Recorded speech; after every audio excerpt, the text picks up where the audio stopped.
Welcome, my name is Rob and I will be your host for this evening. So, if you're new to this channel, I write short stories. I've been posting one chapter a week here on YouTube every single Friday. However, I've been working on creating something more, something bigger for the Campfire universe per se. So, I got to thinking about my stories compared to what other series I could do. See, my stories, they may be scary and they may be spooky, but they're not real. And I thought about what could be more terrifying is telling stories that are. Stories that are true, stories that could happen to any of us, no matter how much we want to believe that it couldn't. So, I want to welcome you to a brand new series here on my channel that I'll be doing every single Wednesday. Welcome to Far From Fiction.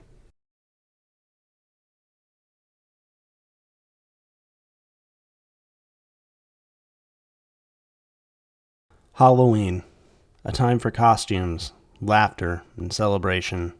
But for Chelsea Bruck, a night that was meant for fun ended in a terrifying tragedy. In October of 2014, Chelsea disappeared from a Halloween party, and what followed was a haunting mystery that captivated the entire town of Monroe, Michigan. This is the story of the Halloween party murder. It was October 25th, 2014, in Monroe, Michigan, about 40 miles south of Detroit.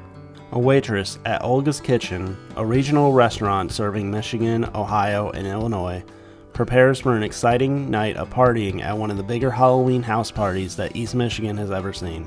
Chelsea Bruck, who's 22, has been working and saving up to be able to attend Monroe Community College and get a degree in culinary arts. Chelsea would attend the Halloween party in her homemade Poison Ivy costume from the Batman series.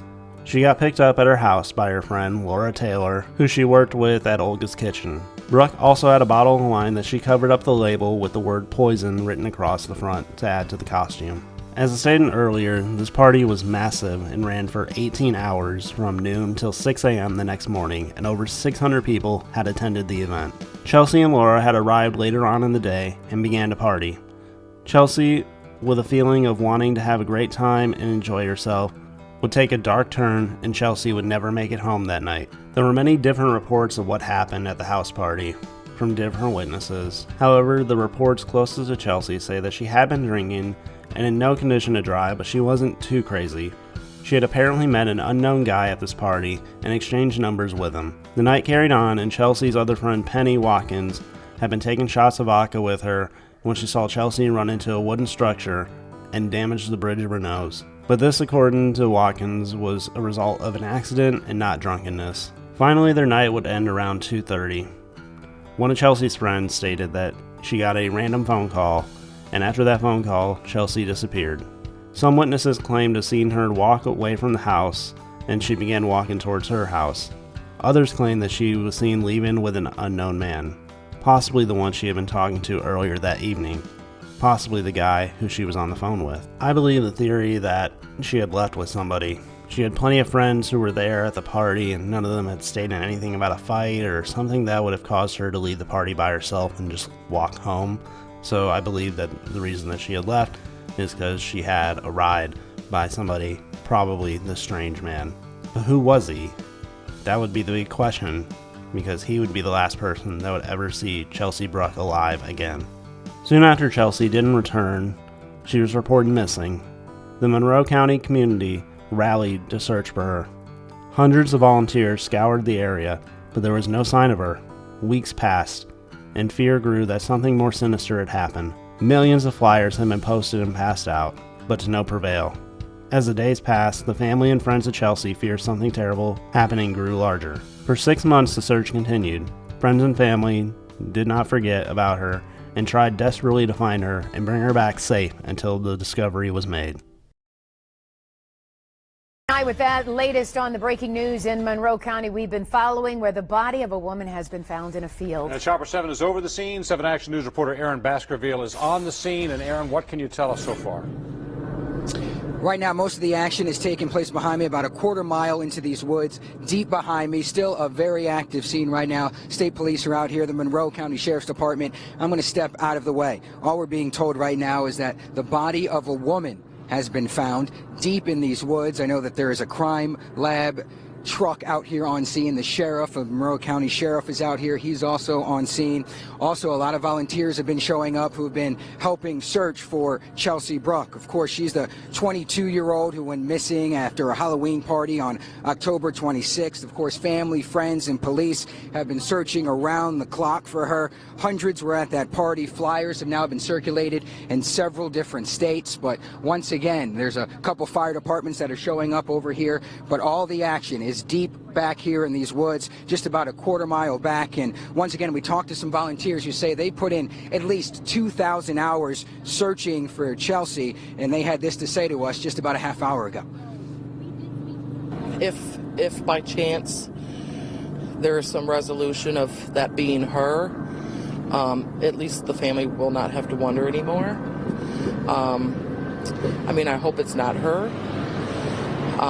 But whoever it is, a family will have an answer. Each and every family deserves one. We know that just about a few weeks ago, earlier this month, there was some sort of a break in the case with Chelsea Bruck. Police say they found some clothing and other evidence found in Flat Rock just a couple weeks ago. So that was a major break in the case. And of course, she went missing about 10 miles northwest of this area in Carlton. We're on Briar Hill right now. So once again, back here, we haven't seen many people emerge from the woods out there, but we're told just about a quarter mile back there. That's where all of this action is taking place right now. State Police, Monroe County Sheriff's Department back there, and hopefully we're going to get a briefing really soon and get some more details. But for now, let's send it back to you. Yeah, Aaron, I know you've talked to some of these volunteers that have been on the search. The family, Chelsea Bruck's family, has been very vocal and very out front on this whole thing since she's gone missing. Any sign of any of the family members other than those searchers? Yeah, so far we've been keeping a close eye out for them. No sign right now of any family members out here. I was told out here by someone with the Sheriff's Department that they believe, it's not 100%, but they believe that the family, though, has been notified about these developments. Not saying it's her or not, but just in case, notifying the family that they are working out here in a field. But we haven't seen any family members yet. Once again, we'll keep a close eye out for them. Let's send it back to you. Now, Aaron, again, I'm going to ask you, because I know the police have that area blocked off, but Ross alluded to the point that there are construction crews out there in the middle of that field. They might have been doing some type of work, and that's how they came across that body. I know you can't see, but have you heard any word about that from police or any of the volunteers around there? Because everyone converged on that area pretty quickly. Yeah, I mean, I'll say rumblings. You know, nobody's confirmed anything with a construction crew spotting any evidence or a body or anything like that. All they're telling us on the record for now from the Monroe County Sheriff's Department is that about a quarter mile back in that heavily wooded area, there is a body. There are remains of a woman back there, and they're working right now to kind of piece this whole investigation together, and hopefully we'll get some of those answers that not only us are looking for, but volunteers who are showing up, people out here in the area. Everybody desperately wants to see an end to this case. All right, Aaron Baskerville live on the scene. We're going to keep him out there here for this evening to get those details as they come in. Aaron, we'll check back in with you. Thanks. In April of 2015, 6 months after she disappeared, a construction crew was working on a site in Carlton, Michigan, when they found a naked body under a fallen log. The body belonged to Chelsea Bruck. The discovery solved one mystery and brought in another: who had murdered Chelsea? The medical team began examining the body and running tests. Meanwhile, the police department started their job, questioning possible suspects. Michael Williams, who was the owner of the house and the host of the party. Williams claimed to have not known Chelsea Bruck, who she was, or even that she was at the party. This didn't seem to have police worried about him lying, given there was over 600 people at the party, and there was no way he knew every single guest, so they moved on. Detectives began questioning her friends, Laura and Penny. They shared their side of the story, but they were never really suspects. They were more just used to get the information on what happened that night. The friends obliged and gave the cops every detail they had, up until she had gotten separated from them around 2:30. Other witnesses were questioned, but most came up with no help or any leads. A lot of stories contradicted each other. That wasn't until one name was mentioned, one name that would bring curiosity into the investigators: Daniel Clay. Daniel Clay had lived around Monroe, and according to the witnesses, had attended the house party. The main reason for concern was that the witnesses believe it was Daniel Clay they saw walking with Chelsea in the parking lot right before her disappearance. It was then that the forensic team revealed it was Clay's DNA that they had found on her leggings, that they had found close to where her body was. Daniel Clay was arrested.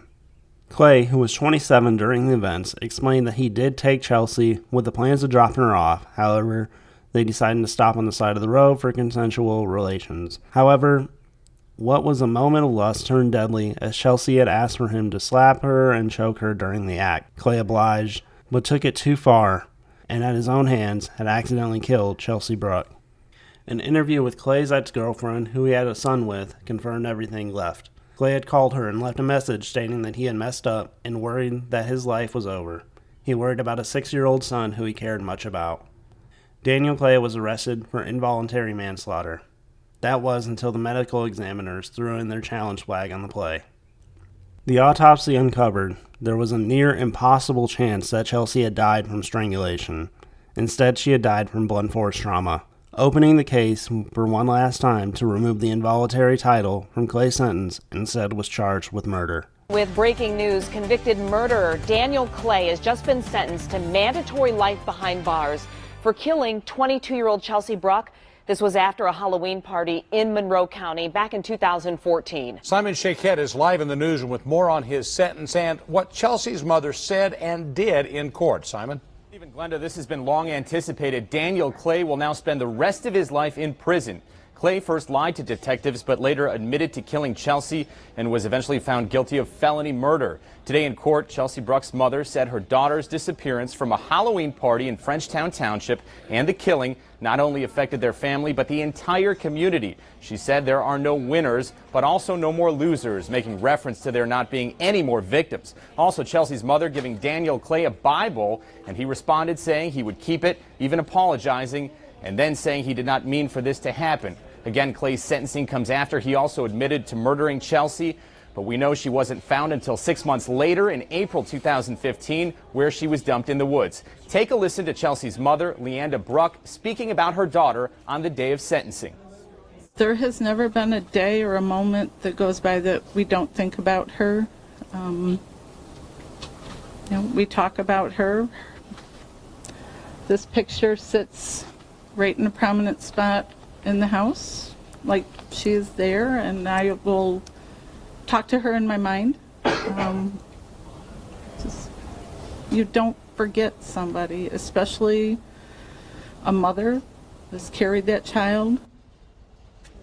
After court, prosecutors again called Clay a monster. Chelsea's mother talking also about clinging to her faith through all of this and finding strength to forgive. Now, coming up at 6, our colleague Kimberly Craig takes a deeper look at what happened in court and the impact on both family and the community. Live in the newsroom, Simon Shaquette, 7 Action News. Her friends agreed that she wouldn't have agreed to be slapped and choked, leading police to believe that Clay had raped and murdered young Chelsea. In May of 2017, Daniel Clay was convicted of first-degree murder and sentenced to life in prison without the possibility of parole. Chelsea's family was there every step of the way, seeking justice for their daughter. Clay's conviction brought a sense of closure, but the tragic loss of Chelsea Bruck would forever haunt the community. The murder of Chelsea Bruck cast a dark shadow over Halloween in Monroe, Michigan. What was once a night of celebration became a painful reminder of the danger lurking in the shadows. Her family now works to keep her memory alive, turning the tragedy into a message of safety and vigilance during Halloween festivities. The story of Chelsea Bruck is a heartbreaking reminder that not all Halloween horrors are imagined. As we approach the holiday, let's take a moment to remember Chelsea and all the lives tragically cut short, and ensure that we keep all of our loved ones safe, even on nights meant for fun.